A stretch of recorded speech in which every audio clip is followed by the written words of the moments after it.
Magandang umaga mga kataktika ha. At ngayon, ililipat na natin sila sa bago nilang tahanan. Yan kasi naglalakihan na yung kanyang mga sisiw. So kinakailangan na medyo malaki-laki na yung space nila. O yan, buo pa rin, kompleto pa rin sila mga kataktika. 10 pa rin. At dito natin sila ilalagay. Yan, pero bago yan, lalagyan muna natin yan ng screen para hindi ma-access ng mga predator. Ayan ang ating gagawin ngayong araw na ito. Maglalagay tayo ng screen at ililipat na natin ng bahay yung ating chicken henna seal kasama ang kanyang mga sisiw. Yan, samahan niyo ako mga kataktika sa pag-aayos ng bagong bahay ng ating mga alagang sisiw o ating inakay na chicken henna seal. 2 kwarto. Yan, dito yung lalagyan natin ng screen. Portion na yan. Okay, pwede ko sa inyo later.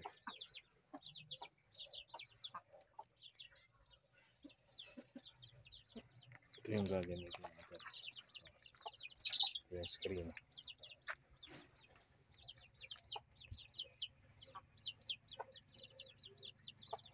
Mga ritaso ng kahoy. Ang iipit natin.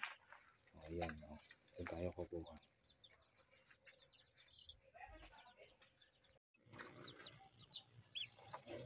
O mga kataktika, itong lalagyan natin ng screen, yan, sukat-sukatan lang natin.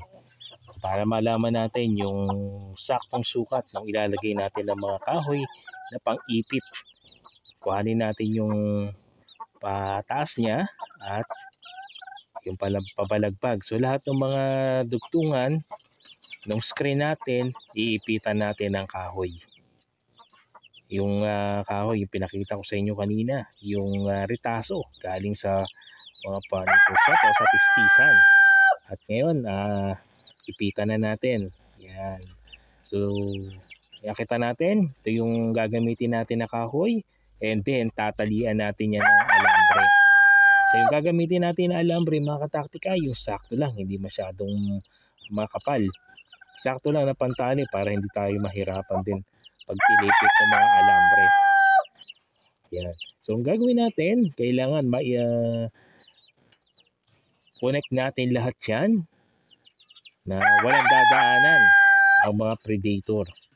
Yan. So kaya tayo gumamit ng kahoy para pag-ipit natin ng kahoy at alambre, magpipit yung ating nilalagay ng mga screen. Hindi yan aangat. So sealed, nakasilyado yan mga kataktika. Dahil nag-overlap tayo dyan na mga nilagay natin na screen. And then yun nga, yung supungan, yun ang lalagyan natin ng mga retaso ng kahoy. Saka natin tatalian ng alambre. Yan. O, ayun yung sinukat nating kahoy kanina mga kataktika. Yan, lagay na natin. So, ganun din. Ipit lang yan para walang dadaanan. Yung mga possible na mga hayop na mamaminsala sa ating mga alagang sisiw.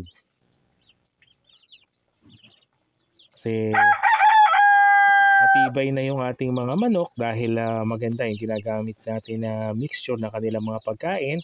Ang kailangan na lang ay maprotektahan natin sila sa mga predator. At ito yung isang pamamaraan para masigurado natin na ligtas yung ating mga alagang manok sa mga predator na nakapalibot o nakapaligid sa ating mga alagang manok. Ito na yung magiging pintuan ng ating alagang manok. So yung ginawa natin sa loob. So ito, screen. Ayan.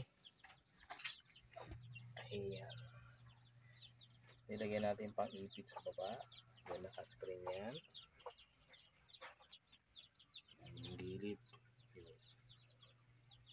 Ganyan yung taas. So naka-screen din ito. Ayan. So nababalitan na ng screen. Then ito naman, yung pinaka ito, ayan, mga kataktika, sementado na to. Ito rin. Simentado yan. Then sagad dito yung ating screen. Yan. Ayan, naglagay tayo ng kahoy. So yan yung magiging ano natin ngayon, cage ng mga alaga manok natin, yung ating month-old na Henosil. So yan, meron silang hapunan dyan. Yan, dagdagan muna natin ng ipa at saka ng sunog na ipa bago natin ilagay yung mga alagang manok natin na may sisiw. Ito mga kataktika yung ilalagay natin dun sa ating chicken coop. So lalagyan natin ito ng ipa. Yan, para may makalahig-kalahig sila. Dahil malaking bagay yung meron silang pinagkakaabalahan. Sa ganong pamamaraan, may iwasan yung pagtutukaan o yung pag-aaway-aaway ng mga sisiw o ng mga manok kapag meron silang napaglilibangan. Aba, parang tao din ano. Pag walang libangan, naghahanap ng maaaway. Biro lang yan mga kataktika. So lalagyan natin ng ipa. At itong ipa, pagka dumating naman yung time, nahaharvestin natin yung mga ipa na to, lalagay naman natin sa ating mga pananim. Yan. So dito kasi meron pa yung mga kataktika, may mga makukuha pa sila na pagkain dyan sa ipa. Yan, sakto lang ito. Kumbaga meron sila mapaglibangan. Ito naman, lalagyan naman natin ng sunog na ipa. Yan. Ito may carbon ito. Ang advantage nito mga kataktika ay mai-eliminate yung foul odor sa ating chicken coop. At the same time, meron ding magandang benepisyo yan. Makakatuwa sila ng may carbon, makakatulong din sa digestion nila yan. So yun ang advantage mga kataktika. Aside sa ma-eliminate yung foul odor, magiging malakas pa yung ating mga alagang manok. At kapag nilulubluban nila yung sunog na ipa, medyo makakatulong yan. O talagang makakatulong ito para matanggal naman yung mga kuto nila. Yan. So naka-ready na mga kataktika yung magiging tapakan ng ating mga alagang manok. O yan. May ipa at sunog na ipa na mga kataktika. Susunod, lalagay naman natin yung ating mga sisiw, chicken Henosil. Kasama muna yung kanilang hen kasi nga sila ay naglalakihan na.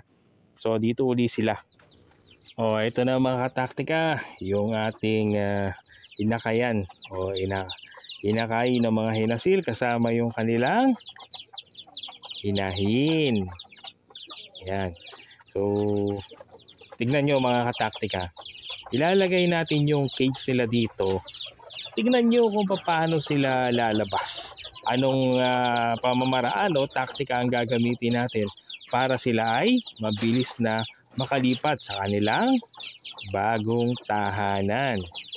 O yan, lalapag lang natin. Pagka ba level na ganito, lalabas ba yung mga manok? Pag tinaas ba yung cage, lalabas ba sila o kailangan mas mababa yung cage sila kumpara sa daanan para sila ay lumabas sa kanilang kasalukuyang tahanan. O, yan. Ito mga kataktika, level lang to. Tingnan nyo. Level lang siya.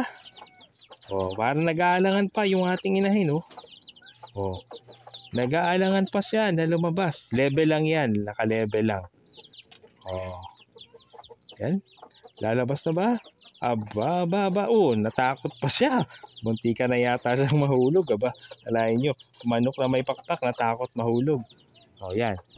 Oh, sinubukan naman nating itaas yung kabilang parte ng kulungan ng manok. Lalo namang hindi sila lumabas.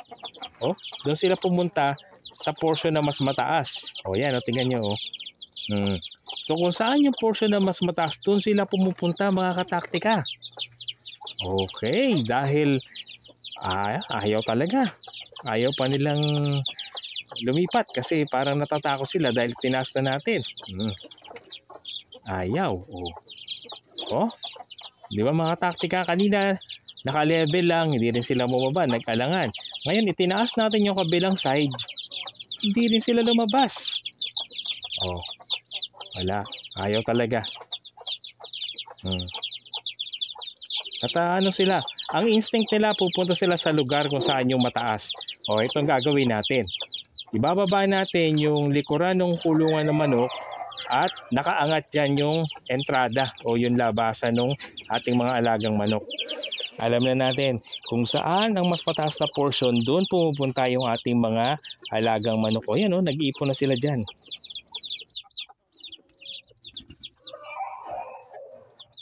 Yan, lumipat na yung hen.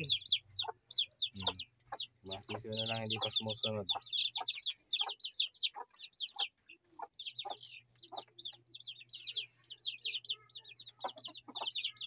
Ay, may bago sila.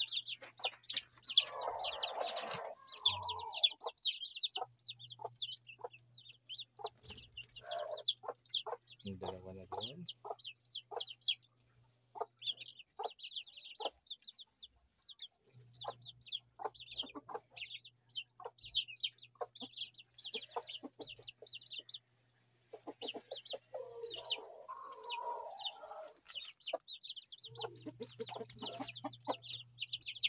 Okay, tulungan na natin sila.